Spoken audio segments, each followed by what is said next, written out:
బెజ్జంకి మండల కేంద్రానికి చెందిన అక్రమైన పోషకు సంబంధించినటువంటి చేపల చెరువులో మరి విషప్రయోగం జరిగినట్టుగా అనిపిస్తూ ఉంది.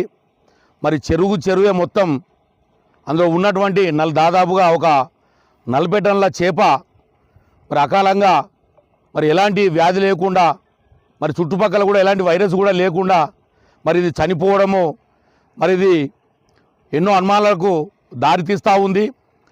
మేము ఇక్కడ ఉన్నతాధికారులను పోలీస్ డిపార్ట్మెంట్ వారిని ఒకటే కోరుతూ ఉన్నాము, దీని మీద సమగ్రంగా విచారణ జరపాలి. మరి బాధ్యులు ఎవరైనా సరే వారిని వదిలిపెట్టద్దు, వదిలిపెట్టకుండా వారికి ఖచ్చితంగా శిక్ష అనేది ఉండాలి.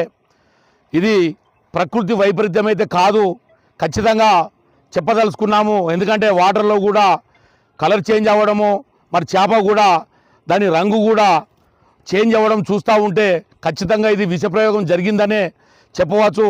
ఎందుకంటే గతంలో కూడా అనుభవపూర్వకంగా దీన్ని చెప్తా ఉన్నాం.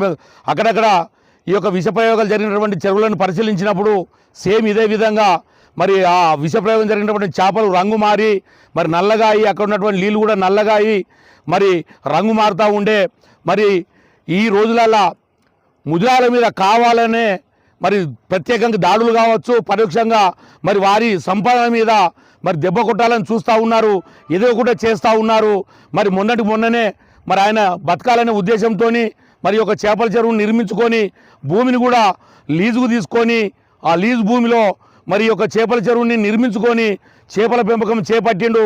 మరి చేపల పెంపకాన్ని ఓరలేనటువంటి వాళ్ళు, ఆయన అంటే గిట్టనటువంటి వారు, అది ఎవరైనా కావచ్చు. కానీ దీని మీద పోలీసు వారు ఖచ్చితంగా విచారణ చేయాలి, బాధ్యులు ఎవరో వారిని గుర్తించాలి. మరి ప్రభుత్వం కూడా దృష్టి పెట్టాలి. యావత్ రాష్ట్రంలో ఇదే రకంగా దాడులు జరుగుతూ ఉన్నాయి, విషప్రయోగాలు జరుగుతూ ఉన్నాయి.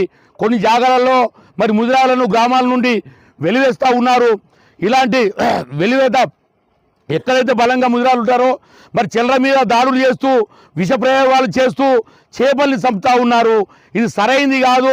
దీనికి ఒక ప్రత్యేకమైనటువంటి జీవో తీసి ప్రత్యేకమైనటువంటి చట్టం తీసుకొచ్చి మరి చెరువుల మీద కానీ ముదిరాల మీద కానీ దాడులు జరిగినట్టు తేలితే వారి మీద కఠినమైనటువంటి చర్యలు తీసుకోవాలి.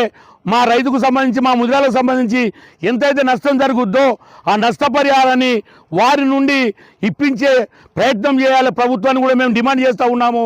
ఈ చెరువు మీద ఉన్నతాధికారులు కూడా తక్షణమే వచ్చి మరి విచారణ చేయాలి, సమగ్ర విచారణ చేసి బాధ్యులకు శిక్ష పడే విధంగా చూడాలని చెప్పి మేము డిమాండ్ చేస్తూ ఉన్నాము.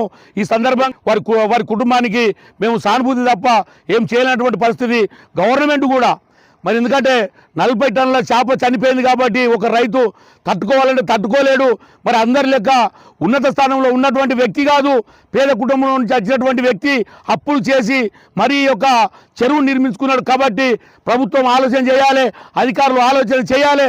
దానికి సంబంధించినటువంటి నష్టపరిహారము ప్రభుత్వం నుంచి వచ్చే విధంగా ప్రభుత్వం ఆలోచించి నష్టపరిహారం చెల్లించాలని కూడా మేము ముదిరా సంఘం పక్షాన మేము డిమాండ్ చేస్తూ ఉన్నాము.